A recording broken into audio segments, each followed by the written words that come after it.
Deb Frecklington is the leader of the opposition in Queensland. There are 4 people in hospital. 4 people in hospital. Now, this is the thing. They present it as total number of cases, active cases. There are 4 people in hospital, yet there are how many people who are absolutely needing triage for their businesses, and the Premier seems to think if she can survive the morning press conference, well, then it's tickety-boo. It's not. Well, Paul, look, this is an absolute shambles from the Palaszczuk government. The border closure is just stunning, or the flip-flopping around the border closure is stunning thousands and thousands of our local tourism businesses. It's really hurting. What the Chief Health Officer here in Queensland actually said was that the borders could possibly open in July. The Labor's own roadmap said July. And then the Premier seemed to have something go off in her brain and say that it was they should shut until September. And now today we've seen the train wreck of an interview between the Chief Health Officer and the Premier of Queensland, which is just creating more chaos and confusion around the border closures. What businesses need is they need a bit of certainty and a bit of clarity, and they're just not getting that from Annastacia Palaszczuk. But surely there are members of the backbench on our own political party who are getting screamed at by people who own caravan parks. I mean, there are all sorts of people, yet absolutely deaf to this. Well, look, Paul, it's very disappointing, and on behalf of the whole tourism industry and so many small businesses, what they're saying is they want that certainty. They need clarity. They need to know what the roadmap is. Look, if the Premier continues to change the goalposts, how can they plan? A week ago, they were told, get going and plan for the July school holidays. Business owners were taking bookings, they were putting and organising staff to come in for those school holiday times.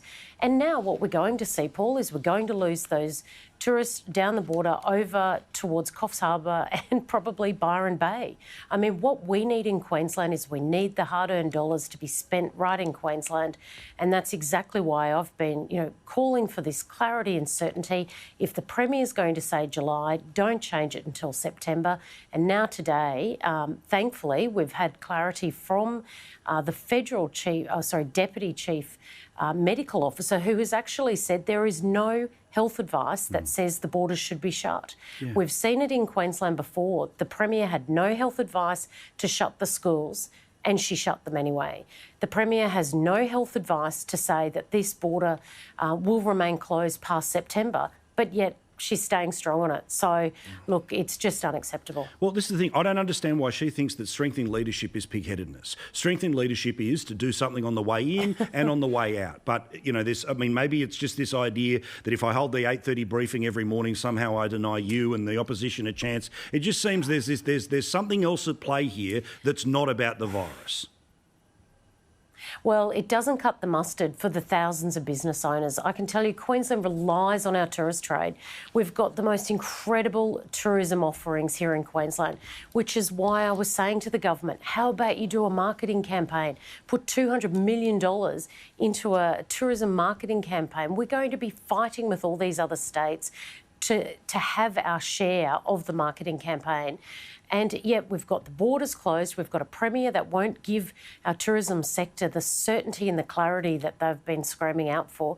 Look, this is a really disturbing times ahead for Queensland. If the Premier refuses to listen to the people of Queensland and refuses to listen to the health advice, because we've not seen the health or medical advice to say that the borders will need to remain shut. We haven't seen any changes in the last week. In fact, our conditions have actually got better here in Queensland, as they have in other states. So, look, the Premier really needs to be honest and open with the people of Queensland as to why she is making these decisions that really are hurting Queenslanders.